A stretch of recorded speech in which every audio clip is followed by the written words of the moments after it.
Welcome students. Example 1.23. Two conducting spheres of radius r1 8 cm, r2 2 cm are separated by a distance much larger than 8 cm are connected by a thin conducting wire as shown in the figure. இங்கே பார்த்தீங்கன்னா தெரியும். Two conducting spheres கொடுத்திருக்காங்க. அதோட radius வந்து r1 8 சென்டிமீட்டர்னு கொடுத்துருக்காங்க, r2 வந்து 2 centimetre அப்படின்னு கொடுத்துருக்காங்க. இதுக்கான டிஸ்டன்ஸ் வந்து நம்ம தியரியில் படிச்சிருப்போம். டிஸ்டன்ஸ் வந்து ரேடியஸை விட அதிகமாக இருக்கணும்னு சொல்லி நம்ம படிச்சிருப்போம். அதனால் இந்த டிஸ்டன்ஸ் டெஃபினட்டாக மோர் தென் 8 சென்டிமீட்டராக இருக்கும்னு சொல்லியிருக்காங்க. ஓகே, இப்போ இதை வந்து தின் ஒயரால் கனெக்ஷன் கொடுத்தாச்சு. A total charge Q equal to 100 nano coulomb is placed on one of the spheres. ஏதாவது ஒரு ஸ்பியரில் நம்ம 100 நானோ கூலும் வந்து கொடுக்குறோம் அப்படின்னு சொல்லியிருக்காங்க. After a fraction of second, ஒரு செகண்டில் நம்ம ஒரு இடத்துல கொடுக்கக்கூடிய அந்த சார்ஜ் என்ன ஆகுது, Q is redistributed and both the spheres attains electrostatic equilibrium. அந்த ரெண்டுலையுமே வந்து ரீடிஸ்ட்ரிபியூட் ஆகிடுது அப்படின்னு சொல்கிறாங்க. இதை வந்து நம்ம எப்படி புரிஞ்சுக்கிடணும் அப்படின்னு சொன்னால், இப்போ ரெண்டு வெசல்ஸு எடுத்துக்கிறோம். நம்ம ஒரு பெரிய பாத்திரம் ஒன்று எடுத்துக்கிறோம், இன்னொன்று ஒரு சின்ன பாத்திரம் எடுத்துக்கிறோம். இப்போ இந்த ரெண்டையும் வந்து நம்ம என்ன பண்ணுறோம்னு சொன்னால், இந்த மாதிரி ஒரு டியூப் மூலமாக கனெக்ஷன் கொடுக்குறோம். கனெக்ஷன் கொடுத்து இப்போ இந்த ரெண்டு பாத்திரத்தில் நம்ம ஏதாவது ஒரு பாத்திரத்தில் வந்து நம்ம வாட்டர் கொடுக்குறோம் அப்படின்னு சொன்னால், இந்த பாத்திரத்தில் தண்ணி கொடுத்தோம்னா அது என்ன ஆகும், இது வழியாக போய் இந்த இடத்துலையும் வந்து என்ன ஆகும், ஃபில் ஆக ஆரம்பிக்கும். ஓகேவா? இதே மாதிரி அப்போ எப்போ வரைக்கும் ஃபில் ஆகும் அப்படின்னு சொன்னால், இந்த ரெண்டுமே வந்து ஈக்குவல் லெவலுக்கு வரும். அப்போ இந்த மாதிரி வாட்டரை நம்ம உள்ளே கொடுக்குறத வந்து நீங்கள் Qன்னு எடுத்துக்கோங்க. இப்போ இதில் இருக்கக்கூடிய வாட்டரை வந்து Q1ன்னு எடுத்துக்கோங்க, இதை வந்து நம்ம Q2ன்னு எடுத்துக்கோங்க. அப்போ அதே மாதிரி தான் இங்கேயும் பார்த்தீங்கன்னா, இங்கே இருக்கக்கூடிய சார்ஜ் வந்து நீங்கள் Q1ன்னு எடுத்துக்கலாம், இங்கே இருக்கக்கூடிய சார்ஜ் வந்து Q2ன்னு எடுத்துக்கலாம். முதல்ல இது நமக்கு புரியணும். ஓகே, இதுக்கப்புறம் நம்ம அவங்க கொஸ்டின் ஏ என்ன கேட்டிருக்காங்க, calculate the charge and surface charge density on each sphere அப்படின்னு கேட்டிருக்காங்க. சார்ஜ் வந்து என்ன, Q1 Q2 சார்ஜ் என்ன, surface charge density on each sphere. Surface charge density என்னது, σ1, இங்கே வந்து என்னது σ2. இப்போ இது என்னன்னு ஃபைண்ட் அவுட் பண்ணணும், Q2 என்னன்னு ஃபைண்ட் அவுட் பண்ணணும், இது என்னன்னு ஃபைண்ட் அவுட் பண்ணணும், இது என்னன்னு ஃபைண்ட் அவுட் பண்ணணும். இதுதான் ஏ. பி என்ன கேட்டிருக்காங்க, calculate the potential at the surface of each sphere. ஒவ்வொரு ஸ்பியர்லையும் இருக்கக்கூடிய பொட்டன்ஷியல் என்னன்னு ஃபைண்ட் அவுட் பண்ணணும். அப்போ இதுக்கான பொட்டன்ஷியல் என்னது, VA, இதுக்கான பொட்டன்ஷியல் வந்து என்னது, VB. இப்போ இதெல்லாம் ஃபைண்ட் அவுட் பண்ணுறது தான் நம்மளோட டார்கெட்டு. சரி, இப்போ நம்ம ப்ராப்ளம் உள்ளே போகிறோம். ஃபஸ்ட்டு வந்து கிவன் டேட்டா நமக்கு கொடுத்துருக்கக்கூடிய என்னென்ன டேட்டா கொடுத்துருக்காங்கன்னு பார்க்க போகிறோம். இப்போ r1 ஈக்குவல் டு 8 சென்டிமீட்டர்னு கொடுத்துருக்காங்க. சென்டிமீட்டரை மீட்டராக மாற்றணுன்னா என்ன பண்ணுவோம், 100ஆல் டிவைட் பண்ணுவோம். அப்போ அதை என்ன பண்ணலாம், 8 × 10⁻⁻2 மீட்டர் அப்படின்னு மாற்றிக்கலாம். இப்போ இந்த ஓகே, நெக்ஸ்ட்டு வந்து r2 கொடுத்துருக்காங்க. அது எவ்வளோ கொடுத்துருக்காங்க, 2 சென்டிமீட்டர். அப்போது 2 / 100 ஈக்குவல் டு 2 × 10⁻⁻2 மீட்டர் அப்படின்னு கொடுத்துருக்கோம். அப்புறம் total charge Q equal to பாசிட்டிவ்ங்கிறதுனால ப்ளஸ் 100 நானோ கூலும். கூலும் வந்து கேபிட்டல் C, அதனால் கேபிட்டலில் நம்ம போட்டிருக்கோம். ஓகே, இதுதான் வந்து கிவன் டேட்டா. இந்த கிவன் டேட்டாவை வச்சுக்கிட்டு தான் நம்ம நிறைய விஷயங்களை வந்து ஃபைண்ட் அவுட் பண்ண போகிறோம். இப்போ ஃபஸ்ட்டு வந்து இதில் அவங்க கொடுத்துருக்கக்கூடிய க்ளூ பார்த்தீங்கன்னு சொன்னால், after a fraction of second the charge Q is redistributed and both the spheres attain electrostatic equilibrium. ஒரு ஃப்ராக்ஷன் ஆஃப் செகண்டில் ஈக்குலிபிரியத்துக்கு வந்துடுங்கிறதான் இவங்க கொடுத்துருக்கக்கூடிய க்ளூ. அப்போ வாட்டரை நம்ம இங்கே கொடுத்தோம் அப்படின்னு சொன்னால், இங்கே வந்து எப்படி வாட்டர் வந்து மேட்டிலேருந்து பள்ளத்துக்கு போகும், அதாவது higher potential to lower potential, அப்போ இந்த பக்கம் போகும் இல்லையா. அப்போ அதே மாதிரி இங்கேயும் என்ன பண்ணுறோம், பொட்டன்ஷியல் வந்து ஈக்குலிபிரியத்துக்கு வந்துடும் அப்படின்னு சொல்லியிருக்காங்க. அப்போ பொட்டன்ஷியலுக்கான வந்து இந்த பாயிண்டில் வந்து நம்ம பார்க்கும்போது, இந்த ஸ்பியரில் பார்க்கும்போது பொட்டன்ஷியல் வந்து VA அப்படின்னு சொன்னால் 1/4πε0 ஃபார்முலா வந்து சார்ஜ் பை அதுக்கு இருக்கக்கூடிய அந்த ரேடியஸ் R1. ஓகே, VBக்கு எப்படி எழுதுவோம், ஸ்பியர் VB ஸ்பியருக்கு 1/4πε0 Q2 / R2 அப்படின்னு எழுதுகிறோம். இவங்க நமக்கு கொடுத்துருக்கக்கூடிய க்ளூ வந்து என்ன கொடுத்துருக்காங்க, பொட்டன்ஷியல் அட்டைன் ஈக்குலிபிரியம் அப்படிங்கிறதுனால VA ஈக்குவல் டு VBன்னு எடுக்கிறோம்.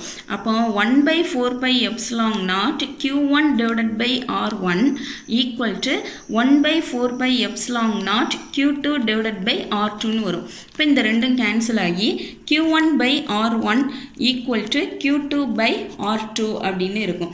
இப்போ Q1 தான் நம்ம ஃபைண்ட் அவுட் பண்ணணும். Q1 இந்த பக்கம் வச்சுட்டு இந்த பக்கம் எடுத்துகிட்டு போனோம்னு சொன்னால் இந்த கீழே இருக்கக்கூடிய டிவிஷனில் இருக்கக்கூடியது இந்த பக்கம் வரும்போது மல்டிபிகேஷனில் போகும். அப்போ எப்படி எழுதுவோம், Q2 into R1 divided by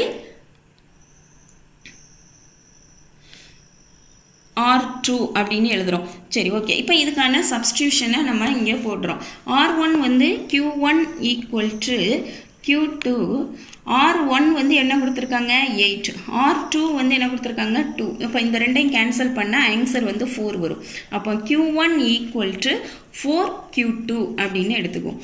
அதாவது Q1 வந்து எவ்வளோ இருக்குன்னு சொல்கிறாங்க, Q2 போல் 4 டைம்ஸ் இருக்கும் அப்படின்னு சொல்கிறாங்க. இப்போ எக்ஸாம்பிளுக்கு இங்கே பார்த்தீங்கன்னு சொன்னால் இங்கே Q வந்து 100 லிட்டர் வாட்டரை நம்ம இது உள்ளே ஃபில் பண்ணுறோம் அப்படின்னு வச்சுக்குவோம். அப்போ Q1 எப்படி இருக்குன்னு சொன்னால் Q2 போல் 4 டைம்ஸ். அப்போ இங்கே என்ன பண்ணுறோன்னா 100 நானோ கூலும் கொடுக்கும்போது Q2 போல் Q1 வந்து 4 டைம்ஸ் இருக்கும். அப்படி Q1 வந்து 4 டைம்ஸ் இருக்குன்னு சொல்கிறாங்க. இப்போ நம்ம Q1க்கான ஒரு புரிதல் கிடைக்கிது. இதை வந்து நம்ம ஈக்குவேஷன் நம்பர் 1ன்னு வச்சுக்குவோம். இப்போ Q equal to Q1 plus Q2, அதாவது இங்கே பார்த்தீங்கன்னு சொன்னால் டோட்டலாக இருக்கிறது Q. இந்த Q1ஐயும் Q2வையும் ஆட் பண்ணால் Q வந்து நமக்கு கிடைச்சிரும் அப்படிங்கிறாங்க. அப்போது Q1 ப்ளஸ் Q2 அப்படின்னு எழுதுகிறோம். இப்போது நம்ம என்ன ஃபைண்ட் அவுட் பண்ணணும் அப்படின்னு சொன்னால் Q1 வந்து ஃபைண்ட் அவுட் பண்ணணும். Q1 ஈக்குவல் டு இந்த பக்கம் வச்சுக்கிட்டோம்னா Q2 இந்த பக்கம் வரும்போது Q மைனஸ் Q2 அப்படின்னு நமக்கு வருது. இதை வந்து நம்ம என்ன பண்ண போகிறோம், செகண்ட் ஈக்குவேஷனாக வச்சுக்கிறோம். இப்போது சப்ஸ்டியூட் 2 in 1, இந்த 2வை எடுத்து கொண்டு போய் இதில் போட்டோன்னு சொன்னால் இந்த Q1 இருக்கிற இடத்துல என்ன எழுதணும், Q minus Q2 equal to 4Q2 அப்படின்னு எழுதுகிறோம். ஓகேவா? இப்போ இந்த Q2வை அந்த பக்கம் எடுத்துகிட்டு போகும்போது என்ன ஆகும், Q equal to 4Q2 plus Q2ன்னு மாறும். அப்போ Q ஈக்குவல் டு 5Q2 அப்படின்னு சொல்லி மாறுது. சரி, இப்போ வந்து நம்ம என்ன பண்ண போகிறோம், Q2 ஃபைண்ட் அவுட் பண்ணணும். அப்போது Q2வை இந்த பக்கம் வச்சுட்டு இதை இந்த பக்கம் எடுத்துகிட்டு வரோம்னு சொன்னால் Q பை 5ன்னு வரும். அப்போ Q டிவைடட் பை 5 அப்படின்னு வரும். அப்போ Q2க்கு வந்து நமக்கு கண்டுபிடிக்கிறதுக்கு Q வந்து ப்ளஸ் 100 நானோ கூலும்னு கொடுத்துருக்காங்க. நானோனா 10⁻⁹ டிவைடட் பை 5 அப்படின்னு போட்டால் இதுவும் கேன்சல் ஆகி 20ன்னு வருது. அப்போ இதுலேருந்து நம்ம என்ன ஃபைண்ட் அவுட் பண்ணுறோம், Q2 equal to 20 into 10⁻⁹ coulomb C capital. அப்படி இல்லைன்னா Q2 equal to 20 nano coulomb அப்படிங்கிறத நம்ம ஃபைண்ட் அவுட் பண்ணிட்டோம். ஓகேவா? இப்போ இதை Q2 ஃபைண்ட் அவுட் பண்ணிட்டோன்னு சொன்னால் Q1 வந்து நம்ம இதில் சப்ஸ்டியூட் பண்ணிடலாம். இந்த ஈக்குவேஷன் 1லேருந்து நமக்கு கிடைக்கும். அப்போது ஃப்ரம் ஈக்குவேஷன் 1 அப்படின்னு சொன்னால் Q1 equal to 4 times of Q2 அப்படிங்கிறதுனால 4 into 20 நானோ கூலும் அப்படின்னா Q1 நமக்கு என்ன கிடைக்குது, 80 நானோ கூலும் அப்படின்னு கிடைக்குது. இப்போ நீங்கள் பார்த்தீங்கன்னு சொன்னால் Q2ங்கிறத இங்கே பாருங்கள், இங்கே வந்து நான் Q2ங்கிறத 20 நானோ கூலும்னு எழுதுகிறேன். இங்கே Q1 வந்து என்ன எழுதுகிறோம், 80 நானோ கூலும். அதாவது உங்களை நான் இன்னும் சொல்லியிருந்தேன் 100 லிட்டர்னு சொல்லியிருந்தேன், அதாவது 100 நானோ கூலும். இப்போ Qங்கிறது 100 நானோ கூலும் அப்படின்னு சொன்னால் Q2 வந்து 20 இருக்குது, Q1 வந்து 80 இருக்குது. அப்போ 80 + 20 வந்து என்ன ஆகுது, இங்கே 100ன்னு ஆகுது. அப்போ அதே தான் இங்கே பாருங்கள், Qங்கிற டோட்டல் சார்ஜ் வந்து 100 நானோ கூலும் அவங்க கொடுக்கும்போது Q2ல வந்து 20 நானோ கூலும்னு, இங்கே வந்து 80 நானோ கூலும்னு வருது. அதாவது 4 டைம்ஸ் ஆஃப் Q2, 20யை வந்து 4ஆல் மல்டிப்ளை பண்ணும்போது இங்கே 80 வருது. டோட்டலும் கரெக்டாக இருக்குது. இது நம்ம செக் பண்ணிக்கலாம். அப்போ இதில் நம்ம என்ன ஃபைண்ட் அவுட் பண்ணிட்டோம், Q1 வந்து ஃபைண்ட் அவுட் பண்ணிட்டோம், Q2 ஃபைண்ட் அவுட் பண்ணிட்டோம். இப்போ நம்மளோட டார்கெட் வந்து σ1, இன்னொன்று வந்து என்னது σ2 முடிச்சிட்டோம்னா A பார்ட்டும் முடிஞ்சிடும். இப்போ σ1 வந்து நம்ம ஃபைண்ட் அவுட் பண்ண போகிறோம். இப்போ σ1ங்கிறது சர்ஃபேஸ் சார்ஜ் டென்சிட்டி, அதுக்கான ஃபார்முலா வந்து சார்ஜ் பை ஏரியா. இங்கே இருக்கக்கூடிய சார்ஜ் வந்து Q1, ஏரியா வந்து ஸ்பியர் அப்படிங்கிறதுனால 4πr², அதனால R1² அப்படின்னு நம்ம போடுறோம். ஓகே, இப்போ Q1 வந்து நம்ம ஃபைண்ட் அவுட் பண்ணோம் 80 × 10⁻⁹ அப்படின்னு சொல்லிட்டு. இங்கே வந்து 4π, R1 பார்த்தீங்கன்னா 8 × 10⁻⁻2 அப்படின்னு கொடுத்துருக்காங்க. ஸ்கொயர்டுங்கிறதுனால இங்கே 2 போடுறோம். 80 × 10⁻⁹ டிவைடட் பை இங்கே 4π. 8 ஸ்கொயர்டுனா என்ன ஆகும்? 8 8s are 64 × 10⁻⁻4 அப்படின்னு வரும். இதை 8th டேபிளில் கேன்சல் பண்ண போகிறோம். இங்கே வந்து 10ன்னு கிடைக்கும், இங்கே வந்து 8 அப்படின்னு கிடைக்கும். ஓகே, இப்போ வந்து 10 divided by இந்த 4 8s are என்ன ஆகும்? 32ன்னு மாறும். இந்த பை இருக்கு இல்லையா, அதை வந்து 22 divided by 7ன்னு போடுறோம். இன்ட்டு இந்த 10⁻⁻4 வந்து மேலே போகும்போது 10⁻+4ன்னு போகும். அப்போ ஆன்சர் வந்து 10⁻−5ன்னு வரும். அடுத்தது இந்த 7 வந்து மேலே போயிடும். அப்போ 10 × 7 divided by 32 × 22 × 10⁻−5ன்னு வரும். அப்போ 70 டிவைடட் பை 32வையும் 32ஐயும் இங்கே வந்து 22வையும் நம்ம மல்டிப்ளை பண்ணி பார்க்குறோம்.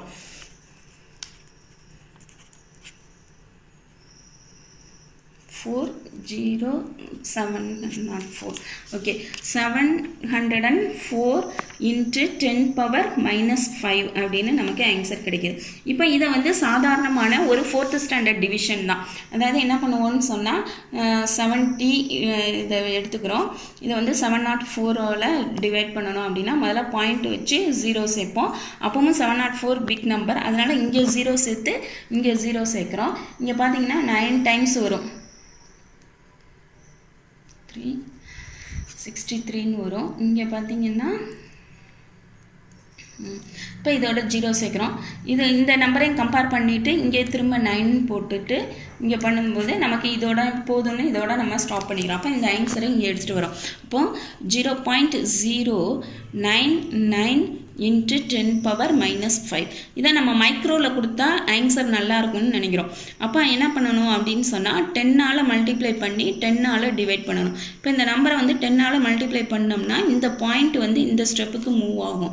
அப்போ 0.99 × இந்த 10 வந்து மேலே போகும்போது 10⁻−1 ஆகும். அப்போ 10⁻−6 அப்படின்னு நமக்கு கிடைக்கும். சரி, இப்போ வந்து இதோட யூனிட் நம்ம எழுதணும். சார்ஜுக்கான யூனிட் வந்து கூலும். இது வந்து 4π கான்ஸ்டன்ட், R வந்து உங்களுக்கு மீட்டரில் நம்ம ஃபைண்ட் அவுட் பண்ணி வச்சுருக்கோம். அப்போ கூலும் பெர் மீட்டர். அப்போ இதை வந்து எப்படி எழுதணும்னா C வந்து கேப்ஸில் இருக்கணும், கூலும் மீட்டர் வந்து இந்த மாதிரி ஸ்மாலில் இருக்கணும்.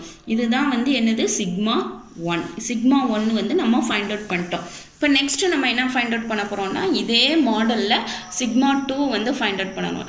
σ2 சார்ஜ் பை ஏரியா, Q2 அந்த ஸ்பியரோட ஏரியா வந்து 4πr²ன்னு போட போகிறோம்.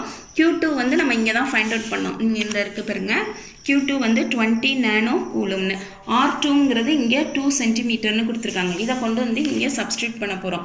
Q2 வந்து நம்ம என்ன சொல்லியிருந்தோம், 20 நானோங்கிறதுனால 10⁻−9 அப்படின்னு போடுறோம். 4π × இது வந்து R2 வந்து 2 கொடுத்துருந்தாங்க, 10⁻−2, இதுக்கு வந்து நம்ம ஹோல் ஸ்கொயர்டு போடணும். ஓகே, அப்போ 20 × 10⁻−9 டிவைடட் பை 4π. இதை ஸ்கொயர் பண்ணும்போது 4 × 10⁻−4ன்னு ஆகும்.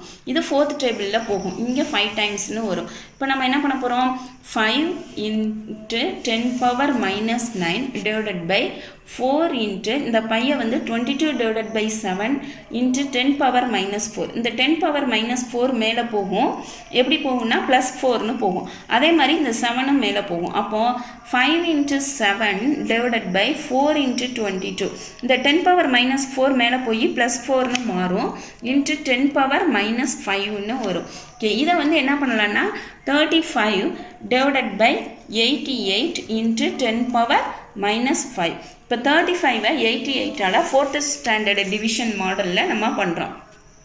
35 டிவைடட் பை 88. அப்போ பாயிண்ட் வச்சு என்ன பண்ணுவோம், 0 சேர்க்குறோம். அப்போ பார்க்குறோம் 4 டைம்ஸ் இருக்கா, அப்போ 3 டைம்ஸ் பார்த்தோம்னா 264 அப்படின்னு சொல்லி வரும். இதை பார்த்தோம்னா பேலன்ஸ் வந்து இப்படி வரும்.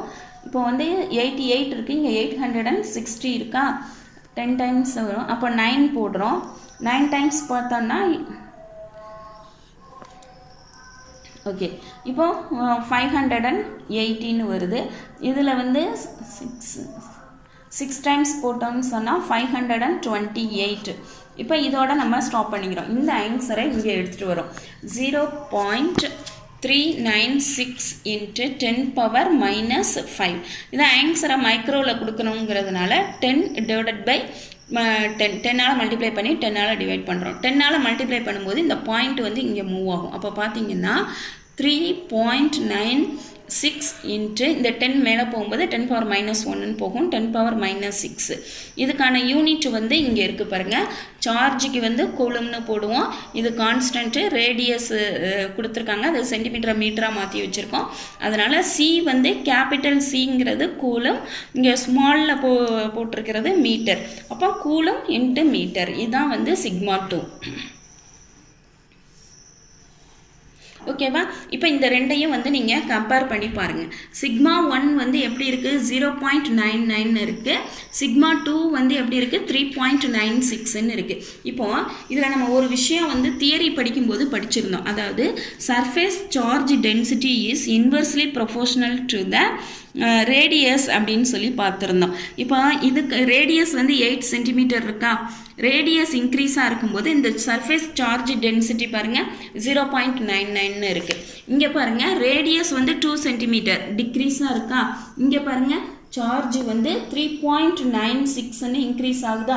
அப்போ நம்ம செஞ்சுக்கிட்டு இருக்கிறது கரெக்டு. இப்போ நம்ம ஏங்கிற பார்ட்டை வந்து முடிச்சிட்டோம். இப்போ பிங்கிற பார்ட்டுக்கு போகிறோம். Calculate the potential at the surface of each sphere. ஒவ்வொன்றுக்கும் நம்ம என்ன கண்டுபிடிக்கணும்னா பொட்டன்ஷியல் கண்டுபிடிக்கணும். ஆனால் இங்கே ஒரு க்ளூ கொடுத்துருக்காங்க, எலக்ட்ரோஸ்டாட்டிக் ஈக்குலிபிரியம். அப்போ விஏ ஃபைண்ட் அவுட் பண்ணிட்டோம்னா ரெண்டுமே ஈக்குவல், அதனால விஏ ஃபைண்ட் அவுட் பண்ணிட்டோம்னா அதுதான் விபியும். அப்போ நம்ம அடுத்ததான் என்ன ஃபைண்ட் அவுட் பண்ண போகிறோம் அப்படின்னு சொன்னால் இப்போ பொட்டன்ஷியல் ஃபைண்ட் அவுட் பண்ண போகிறோம். இப்போ விஏ அப்படின்னு சொன்னால் அதுக்கான ஃபார்முலா 1/4πε0 சார்ஜ் டிவைடட் பை அதோட ரேடியஸ் R1. ஓகே, இப்போ நம்ம 1/4πε0ங்கிறது கே, அதாவது கூலும் கான்ஸ்டன்ட். இது நமக்கு நல்ல மெமரியில் இருக்கணும். 9 × 10⁻⁹. Q1 வந்து நம்ம என்ன ஃபைண்ட் அவுட் பண்ணியிருக்கோம், இங்கே இருக்குது பாருங்கள், 80 நானோ கூலும் அப்படின்னு கண்டுபிடிச்சிருக்கோமா. அதை வந்து இங்கே கொண்டு வர்றோம். 80 × நானோக்கு பதிலாக 10⁻⁻9 டிவைடட் பை R1 வந்து என்ன கொடுத்துருக்காங்க, 8 சென்டிமீட்டர். அதை நம்ம மீட்டராக மாற்றிருந்தோம். 8 × 10⁻⁻2 அப்படின்னு போட்டிருந்தோம். ஓகே, இப்போ இந்த 8ம் இந்த 8யும் கேன்சல் ஆகி 10ன்னு வருமா. 10⁻9 + 9ம் 10⁻⁻9ம் கேன்சல் ஆகிடும். இப்போ மேலே உள்ளதை பாருங்கள், 9 × 10. அப்போ ஆன்சர் என்ன வரும், 90 இன்ட்டு இந்த 10⁻⁻2 வந்து மேலே போகும். மேலே போகும்போது 10⁻2ன்னு வரும். ஓகே, இப்போ 10⁻2ன்னா என்னது, 100. அப்போ இதை ரெண்டையும் மல்டிப்ளை பண்ணும்போது நமக்கு ஆன்சர் என்ன கிடைக்கும், 9000 அப்படின்னு கிடைக்கும். அப்போது பொட்டன்ஷியல் டிஃப்ரென்ஸோட யூனிட் வந்து என்னது, வோல்ட்.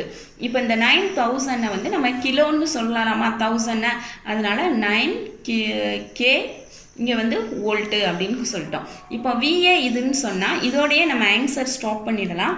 பட் நம்ம வேணால் செக் பண்ணி வேணாலும் பார்த்துக்கலாம். இப்போ பாருங்கள், செக்கிங் அப்படிங்கிறது இது நீங்கள் வந்து செய்ய வேண்டியதில்லை, செக் பண்ணி பார்த்துக்கலாம். இப்போ பொட்டன்ஷியல் அட் ஸ்பியர் பிங்கிறதுல பார்த்தீங்கன்னா 1/4πε0 Q2 டிவைடட் பை R2ன்னு போடுவீங்க. இப்போ இதுக்கு நமக்கு தெரியும் 9 × 10⁻⁹. Q2 என்ன ஃபைண்ட் அவுட் பண்ணோம், 20 × நானோங்கிறதுனால 10⁻⁻9. R2 வந்து என்ன கொடுத்துருந்தாங்க, 2ன்னு கொடுத்துருக்காங்க, சென்டிமீட்டரா மீட்டராக மாற்றதுனால 10⁻⁻2. இந்த 2வும் இதுவும் கேன்சல் ஆகி 10 வருமா. 10⁻⁻+9 இந்த ரெண்டும் கேன்சல் ஆகிடும். இது வந்து 90ன்னு இருக்கும். 10⁻⁻2 மேலே போகும்போது 10⁻2ன்னு போகும். அப்போ 90 × 100 = 9000ன்னு வரும். அந்த 9000 9 கிலோ வோல்ட் அப்படின்னு எழுதலாம், விபி அப்படின்னு சொல்லிட்டு. இப்போ இங்கே பாருங்கள், விஏவும் விபியும் ஆன்சர் வந்து நமக்கு சேமாக தான் வருது.